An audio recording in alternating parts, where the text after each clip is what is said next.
चलिए, तो इस वीडियो में हम आपके बीच में सेक्शन सी के सॉल्यूशन लेके आए हैं। तो सेक्शन ए और सेक्शन बी के हम इससे पहले वाली वीडियो में सॉल्यूशन देख चुके हैं। चलिए सेक्शन सी की बात करते हैं हम।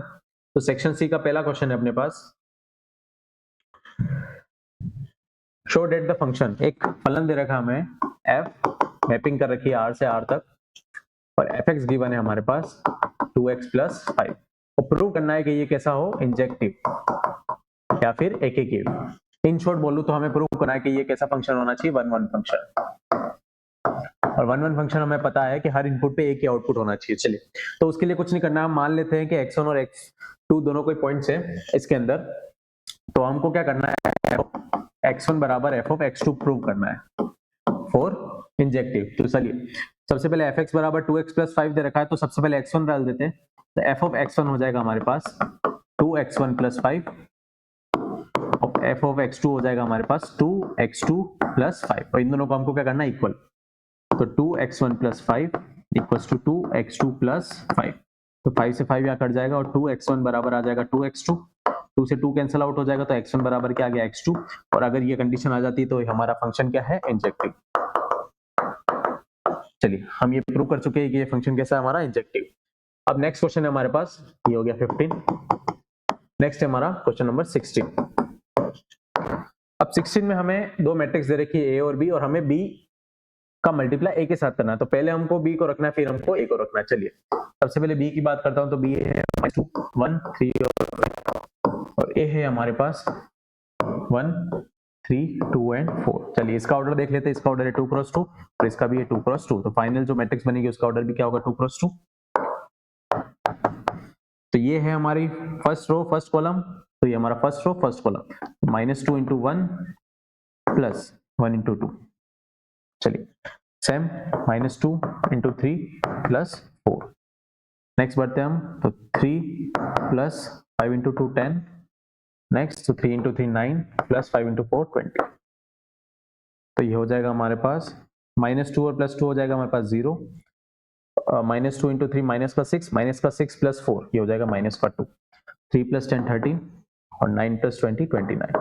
तो ये आ गई हमारी B क्रॉस A। चलिए, नेक्स्ट क्वेश्चन देखते हैं हम। Question number 17। यदि मैट्रिक्स बराबर 0 है तो x का मान ज्ञात कीजिए। तो चलिए, यहाँ पे क्वेश्चन में वापस मिस प्रिंट है। यहाँ पे आपका क्या होना चाहिए, डिटरमिनेंट। तभी आप इसको सॉल्व करेंगे, और सॉल्व करने के लिए आपको ऑब्वियस बात है यहाँ पे इसका डिटरमिनेंट ही निकालना पड़ेगा। तो इसका डिटरमिनेंट सॉल्व करके फिर बराबर में 0 लिखना है। अगर आप इसको 0 मैट्रिक्स या नल मैट्रिक्स मान के करेंगे तो x बराबर 1 भी आएगा, x बराबर 2 भी आएगा, x बराबर 0 भी आएगा और x बराबर 3 भी आएगा। ये इसका सॉल्यूशन हो नहीं सकता।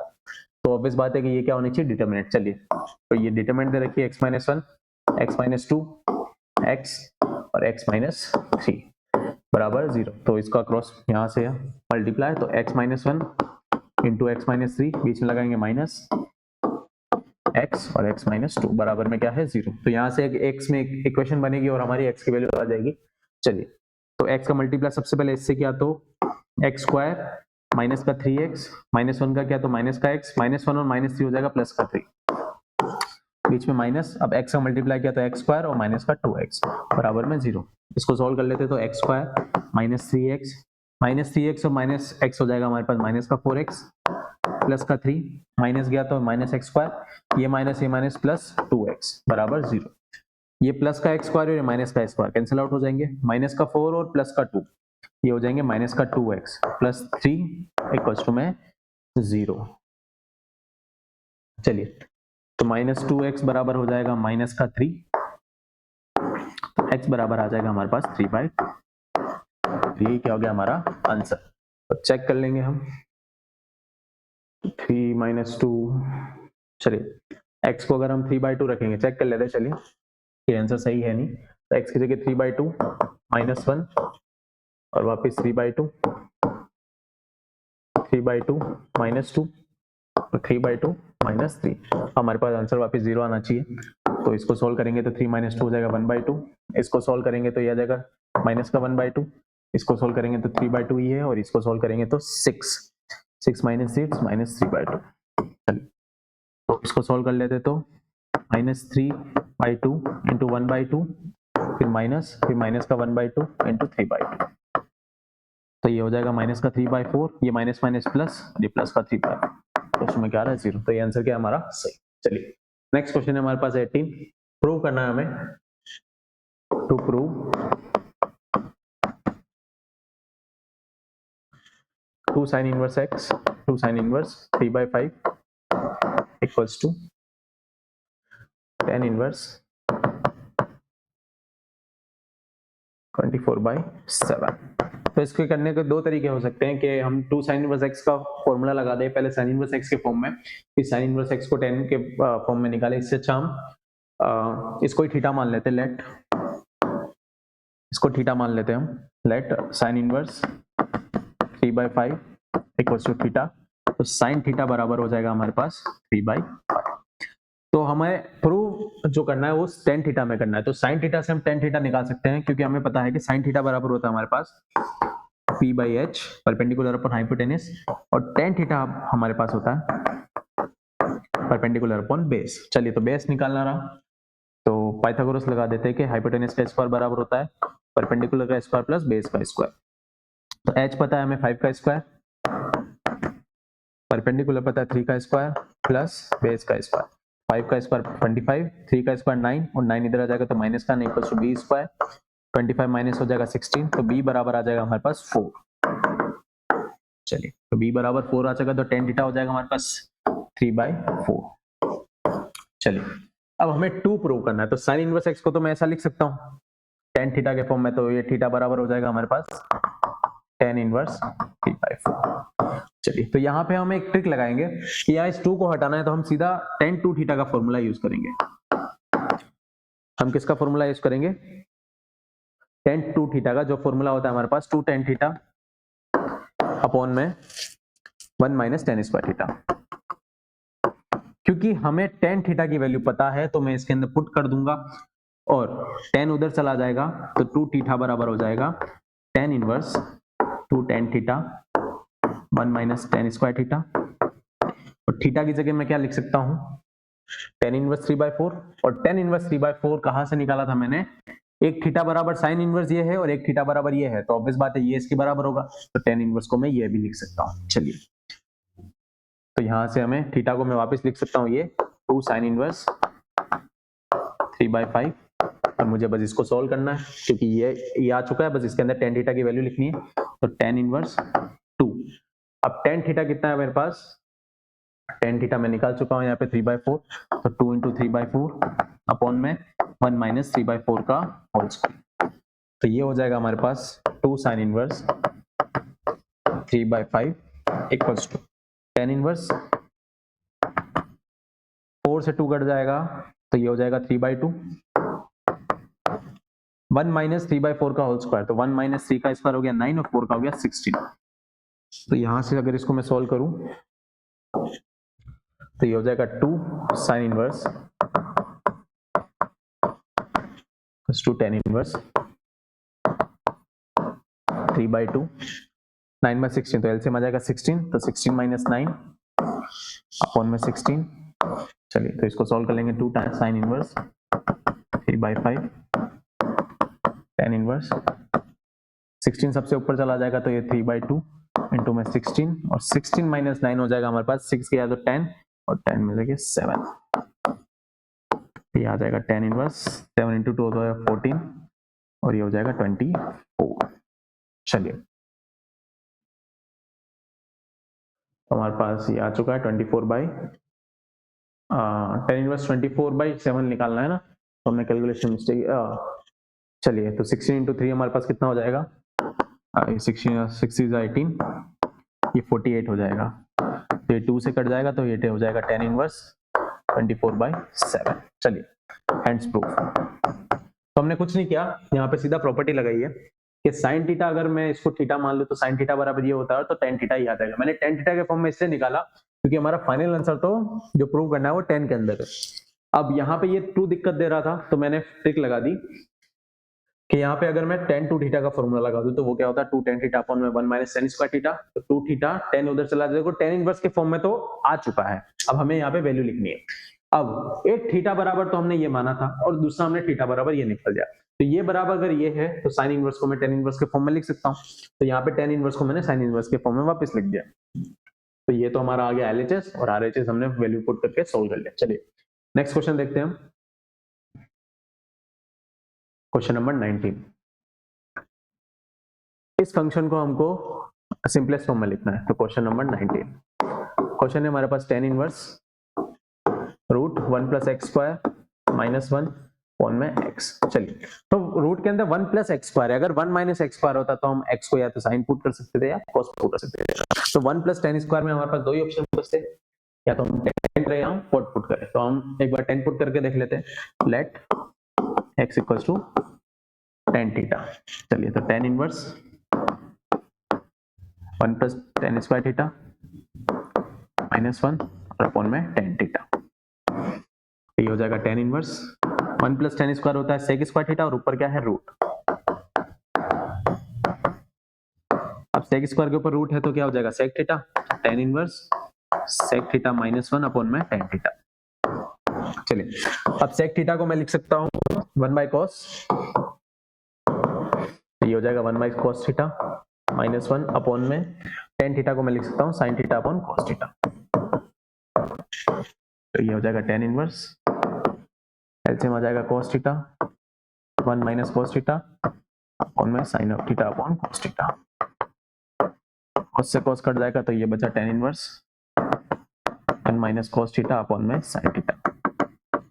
तो आप इसको हाफ एंगल में पुट वैल्यू में बदल सकते कर सकते हैं, और इसकी डायरेक्ट वैल्यू भी होती है हमारे पास tan थीटा बाई 2 होता है हमारे पास 1 माइनस cos थीटा अपॉन में sin थीटा। इसकी डायरेक्ट वैल्यू क्या होती है हमारे पास tan थीटा बाई 2। पुट करना चाहे तो हाफ एंगल में बदल लीजिए, sin थीटा को हम लिख सकते हैं 2 sin theta cos theta by 2, 2 sin theta by 2 और cos थीटा बाई 2। 1 को भी हम ऐसे ही रहने देंगे, cos थीटा की जगह cos 2 थीटा का फॉर्मूला लगा देंगे।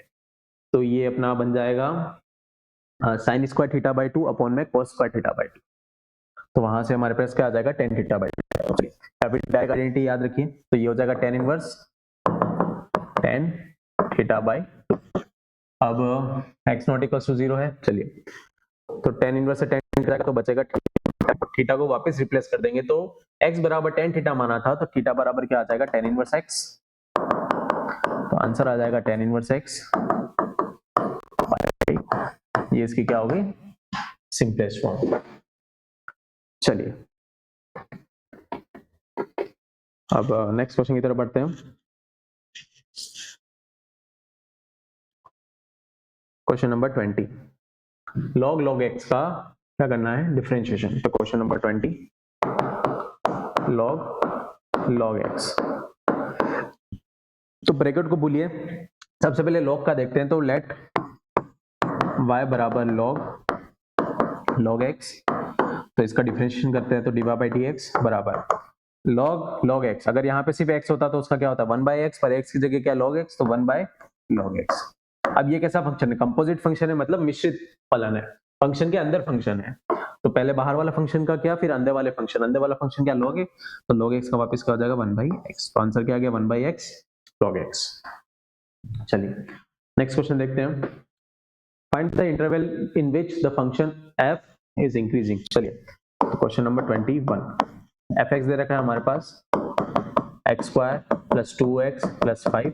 चेक करना इंक्रीजिंग है या नहीं, तो सबसे पहले f डैश x निकाल लेते हैं। तो इसका हो जाएगा 2x प्लस 2, और f डैश x को किसके बराबर लिखना है 0 के बराबर, ताकि वो पॉइंट आ जाए जिसके आगे पीछे हम चेक कर सके कि इंक्रीजिंग है या डिक्रीजिंग है। चलिए तो 2x बराबर -2, तो x बराबर आ गया हमारे पास -1। तो इंटरवल लाइन बना लेते हैं -1, तो यहाँ होगा माइनस इनफाइनाइट और यहाँ होगा प्लस इनफाइनाइट। तो सबसे पहले इसके बीच में चेक कर लेते हैं, फिर इसके, क्योंकि ये वो पॉइंट है जहां पे अपना स्लोप क्या है अपने पास 0 है। अब स्लोप आगे पॉजिटिव आता है तो इंक्रीजिंग फंक्शन, स्लोप पीछे नेगेटिव आता है तो डिक्रीजिंग फंक्शन, या दोनों पॉजिटिव आ जाते हैं तो पूरे इंटरवल में इंक्रीजिंग फंक्शन हो जाएगा। चलिए सबसे पहले चेक करते हैं, checking in interval minus infinite से -1।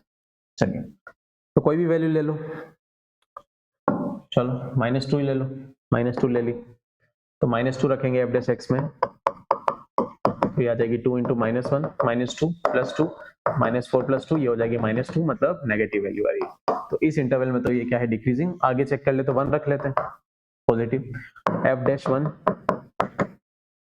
2 + 2 = 4, तो पॉजिटिव आ रहा है।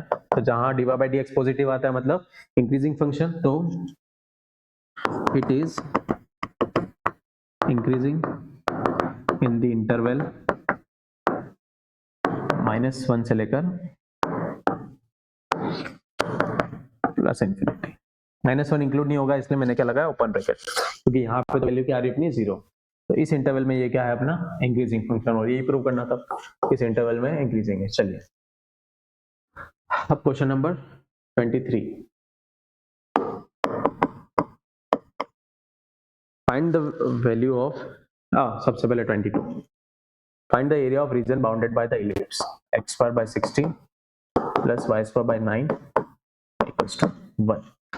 चलिए तो सबसे पहले हम इलिप्स बना देते, तो कंपेयर करेंगे तो इसको लिख सकते हैं हम x² by 4 का स्क्वायर प्लस y² अपॉन 3 का स्क्वायर = में 1।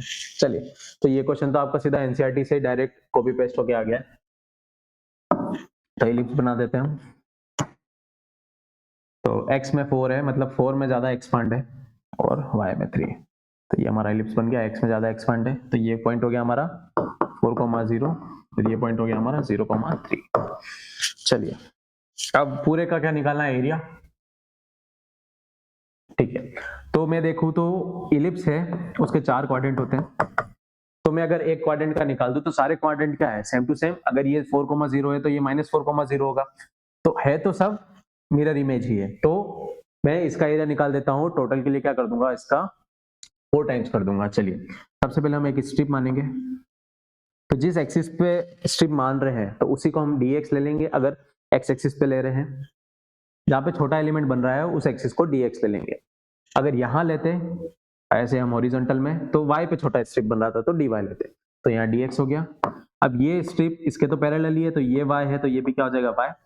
तो देखिए एरिया ऑफ रेक्टेंगल, ये स्ट्रिप कैसे लिया हमने, रेक्टेंगुलर, तो रेक्टेंगल का एरिया क्या होता है, area in length into breadth. तो यहाँ पे हम क्या करेंगे, इस छोटे एलिमेंट का अगर एरिया की बात करो तो ये हो जाएगा y इंटू dx। ठीक है, अब पूरे का निकालना है, तो ऐसे ही छोटी छोटी स्ट्रिप्स को अगर मैं ऐसे जोड़ता जाऊं तो मेरे पास क्या आ जाएगा, टोटल एरिया। ठीक है, तो अब लिमिट लगा देते हैं, तो जिसका dx या dy ले रहे, जिसके रेस्पेक्ट में इंटीग्रेशन कर रहे हैं उसी की लिमिट लेनी है। तो किसके रेस्पेक्ट में कर रहे हैं, x के रेस्पेक्ट में, तो x की लिमिट क्या है 0 से 4। चलिए अब y के रेस्पेक्ट में, x के रेस्पेक्ट में y का इंटीग्रेशन तो कर नहीं सकते, तो y को रिप्लेस करना पड़ेगा। तो y को रिप्लेस करने के लिए हमारे पास ये इक्वेशन है, तो हम इस इक्वेशन का यूज करेंगे और y को रिप्लेस करेंगे। चलिए तो ये हो जाएगा y² by 9 इक्वल्स टू में 1 - x² by 16। इस पूरे को इधर ले आया, अब उस 9 को उधर भेज दूं, या फिर सबसे पहले मैं सॉल्व कर लूं।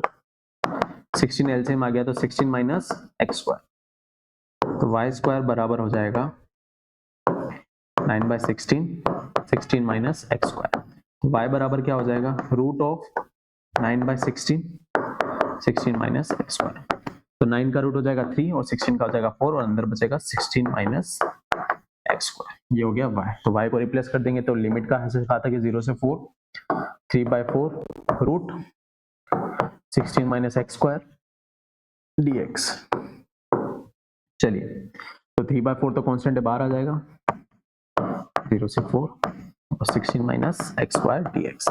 अब इसका मुझे क्या करना है, इंटीग्रेशन, और इसका इंटीग्रेशन हम डायरेक्ट फॉर्मूला बेस्ड इंटीग्रेशन है। 3/4 तो कांस्टेंट है, बाहर रह गया, तो 0 से 4, 16 को मैं लिख सकता हूं 4 का स्क्वायर माइनस x का स्क्वायर और ये पीछे dx। तो ये हमारा फॉर्मूला बनता है a² माइनस x² का। चलिए तो इसका फॉर्मूला होता है हमारे पास x/2 a² minus x² plus a²/2 sine inverse x/a। चलिए तो यहाँ कंपेयर करने पे हम देखें तो a की जगह क्या है 4, तो आंसर हो जाएगा x/2 4 का स्क्वायर माइनस x का स्क्वायर प्लस a की जगह वापिस 4 का square by 2 sine inverse x/a। Limit लगा देते हैं, अब लिमिट है हमारी 0 से लेकर 4 तक। तो पहले अपर लिमिट लगाएंगे फिर लोअर लिमिट। तो पहले 4 लिखते हैं, तो 4 का स्क्वायर और यहाँ पे भी x की जगह 4 आएगा, तो 4 का स्क्वायर वापस 16 हो जाएगा और 16 - 16 0 प्लस 4/4 तो ये हो जाएगा साइन इनवर्स 1, तो साइन इनवर्स 1 होता है हमारे पास पाई बाय 2, तो 4 का स्क्वायर हो गया 16